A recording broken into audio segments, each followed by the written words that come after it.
The karts are on the rolling lap, ready for the Masters final here at Speedworld Brook. Oh, look at that! A collision in the midfield. 2 or 3 karts tangled up on the warm-up lap, would you believe? What on earth happened? Oh, and it was Adam Tutson driving straight into the side of Attila Virag. They both spin. I think everyone else just about avoided them, and that was utterly careless at the start of such an important race. So, pre-final winner Balázs Feket leads a slightly dishevelled pack over the line at the start of this, the opening round of the Central and Eastern European Rotax Challenge. He makes a good start, and as is so often the case, the man third on the grid follows him into turn 1 and manages to shut out the driver who starts second.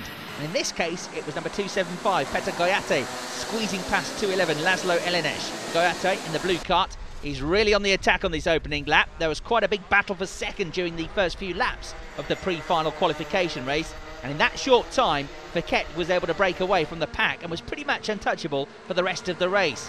The leaders are already coming up to the end of lap 1 then. So far, so good for Balázs Feket.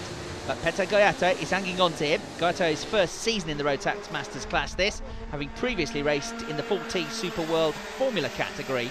But he's doing a good job so far. And right behind him in third place is Laszlo Ellenes, another newcomer to Rotax Max Masters after racing in the Open class last season. Into the hairpin, Goyate in second place, slides a bit wide, so he'll struggle to get on the power early, and sure enough, Ellenes starts to draw alongside, but he wasn't quite close enough to take full advantage.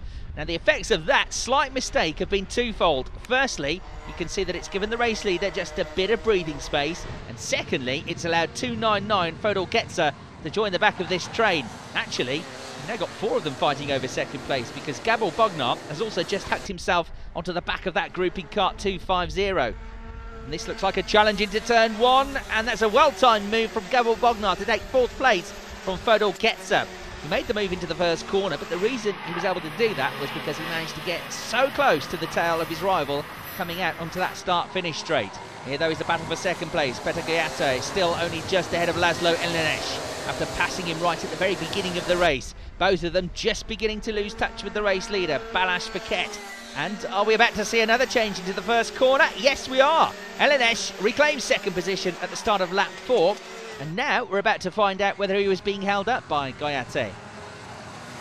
Further back, that was a good move down the inside at the hairpin for number 266, the kart driven by multiple Hungarian champion István Horniak. István had a problem in qualifying and in fact only completed 1 lap. That put him 19th on the grid for the pre-final. He was able to progress to 9th by the flag. That gave him his grid position for this main final, and that move has just promoted him to 5th place. Now, having slipped back to 3rd, Petr Goyate has now got the 250 kart of Gabor Bognar right on his exhaust pipe. They've both lost a lot of ground to Ellenes in second place, so this looks like being a fight for the final place on the podium. These two were 3rd and 4th in the pre-final and only separated by 0.4 of a second at the flag. And now, here's an interesting scenario. Lukas Bock has got Miroslav Pekka right behind him in the pre-final. Bocca smashed into Pekka and pretty much took him out of the race. This could be interesting. Great stuff though, a really crisp move from Pekka. A little glance over the shoulder, and I get the feeling that was a deeply satisfying move for the man aboard kart 291. They're approaching the scene of the crime from the pre-final, but there's no repeat of the collision, and they carry on. Over the line, the karts in 14th, 15th, 16th and 17th. And that's a move from Niki Slokola on Tibor Gonchi in kart 276. Tibor is struggling with injured ribs in this race, and believe you me, that is the last thing you want when you're racing one of these high-performance karts. You've got no suspension, no seatbelt, and the only thing that's holding you into place is a pretty rigid seat which wraps around the sides of your rib cage. So he'll be feeling every single bump, every single curb out there. And a neat move there from Goyate at the chicane. He waves an apology, but it was a fair move, aggressive, tight, but fair. And it's actually a change for second now because we've lost Laszlo Ellenes. So Balázs Feket takes the flag. Then with Ellenes disappearing, there's now a big gap back to second, which is Petr Goyate, who, as you can see, is really rather pleased with that.